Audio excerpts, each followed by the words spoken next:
દરરોજ સવાર પડે ને આપણને જાણે એક નવો કોરો કેનવાસ મળે છે અને આપણી નાની નાની પસંદગીઓ એ જ તો બ્રશ છે. તો સવાલ એ છે કે આજે આપણે આપણી જિંદગીનું કેવું ચિત્ર બનાવીશું. ચાલો આજે એ જ શક્તિને સમજીએ, એટલે કે દૈનિક સુધારાની શક્તિ. આખરે સફળ અને નિષ્ફળ લોકોમાં ફરક શું હોય છે? શું એ કોઈ જાદુઈ છડી છે? જીમ રોન કહે છે, ના, બિલકુલ નહીં. સફળતા એટલે કોઈ એક દિવસનો ચમત્કાર નથી, પણ દરરોજ પાળવામાં આવતી નાની નાની સાવ સાદી શિસ્તનું જ પરિણામ છે. અહીં જુઓ, સફળતા અને નિષ્ફળતા એ કોઈ બે અલગ અલગ રસ્તા નથી. એ તો એક જ સિક્કાની બે બાજુઓ છે. સફળતા એટલે દરરોજ લેવાયેલા સાચા નાના નિર્ણયોનો સરવાળો, અને નિષ્ફળતા એ પણ દરરોજ થતી નાની નાની ભૂલોનો જ સરવાળો છે. આ ફરક એટલો સૂક્ષ્મ હોય છે કે શરૂઆતમાં તો દેખાતો પણ નથી. આ બધી વાતનો પાયો શું છે ખબર છે? એ છે દૈનિક ધારનો સિદ્ધાંત. વિચારો, પાણીનું એક ટીપું પથ્થર પર સતત પડ્યા કરે તો એ પણ નિશાન બનાવી દે છે, બરાબર? બસ એ જ રીતે આપણા નાના દૈનિક પ્રયાસો જબરદસ્ત પરિણામો લાવી શકે છે. વાત કોઈ મોટા નાટકીય ફેરફારોની નથી, પણ દરરોજ કરવામાં આવતા નાના નાના સુધારાઓની છે, જે ખરેખર જીવનને બદલી નાખે છે. કોઈ પણ મોટી ઇમારત હંમેશા મજબૂત પાયા પર જ ટકેલી હોય છે. એ જ રીતે બહારની સફળતાનો પાયો પણ આપણી અંદર, આપણી આંતરિક દુનિયામાં હોય છે. તો ચાલો સૌથી પહેલાં અંદર ઝાંખીએ અને સમજીએ કે આપણું વલણ, આપણી માનસિકતા અને આપણો હેતુ કેવી રીતે આપણા પરિણામોને આકાર આપે છે. આપણું વલણ એટલે કે આપણો એટીટ્યૂડ બિલકુલ એક ચુંબક જેવું કામ કરે છે. ક્યારે અનુભવ્યું છે કે અમુક લોકોની આસપાસ રહેવું કેટલું ગમે છે, જ્યારે અમુક લોકોથી દૂર ભાગવાનું મન થાય છે? સકારાત્મક વલણ તકોને અને સાચા લોકોને આપણી તરફ ખેંચે છે, જ્યારે નકારાત્મક વલણ એ બધાને દૂર ધકેલી દે છે. દરરોજ આપણા વલણમાં એક નાનકડો સકારાત્મક ફેરફાર પણ તકો માટે નવા દરવાજા ખોલી શકે છે. કૃતજ્ઞતા એટલે ખાલી આભાર કહેવું એટલું જ નથી, એનાથી ઘણું વધારે છે. એક શક્તિશાળી પ્રેક્ટિસ છે. જ્યારે આપણે મારી પાસે શું નથી એની ચિંતા કરવાને બદલે મારી પાસે શું છે એના પર ધ્યાન આપીએ છીએ, ત્યારે આપણી માનસિકતા અછતમાંથી વિપુલતા તરફ વળે છે. અને બસ આ જ બદલાવ જીવનમાં વધુ સારી વસ્તુઓને આકર્ષવાનું શરૂ કરી દે છે. શું ક્યારે મનમાં એવો વિચાર આવ્યો છે કે આ મારાથી નહીં થાય? તો યાદ રાખજો, એ માત્ર એક વિચાર છે, કોઈ હકીકત નથી. અને સારી વાત એ છે કે વિચારોને બદલી શકાય છે. દરરોજ જ્યારે પણ આવો કોઈ નકારાત્મક વિચાર આવે ત્યારે એને પકડીને સભાનપણે બદલો. હું આ કરી શકતો નથીને બદલે કહો, હું આ શીખી રહ્યો છું. આ નાનકડી દૈનિક પ્રેક્ટિસ આખી દુનિયા બદલવાની તાકાત ધરાવે છે. પણ આ બધા સુધારા પાછળનું એન્જિન શું છે? એ છે આપણો હેતુ. આપણો શા માટે? આપણે આ બધું શા માટે કરી રહ્યા છીએ? જો આપણું શા માટે સ્પષ્ટ હોય ને, તો કેવી રીતે કરવું એ રસ્તો આપોઆપ મળતો જાય છે. હેતુ વગરની શિસ્ત લાંબો સમય ટકી શકતી નથી.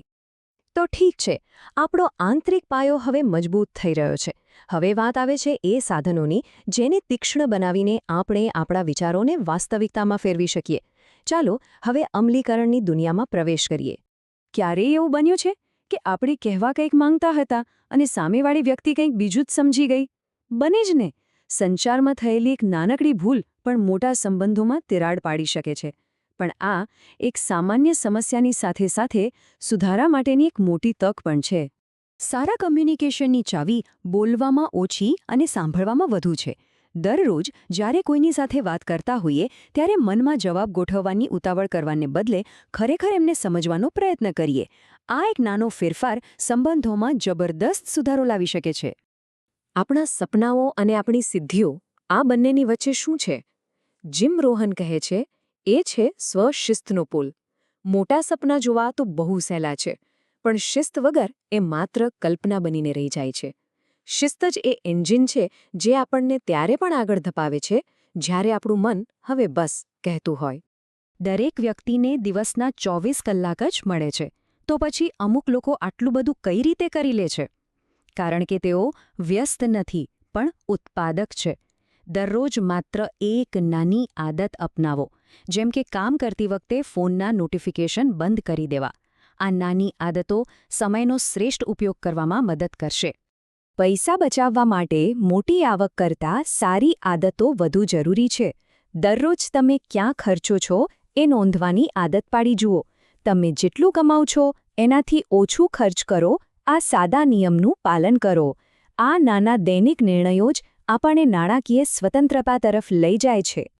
એક વાત સમજી લઈએ. સફળતા કોઈ ફિનિશ લાઇન નથી. એ તો એક સફર છે જે સતત ચાલતી રહે છે. અને આ સફરમાં આપણે સતત શીખતા રહેવું પડે છે. ચાલો આ જીવન વિકાસના આ મહત્વના પાસાને સમજીએ.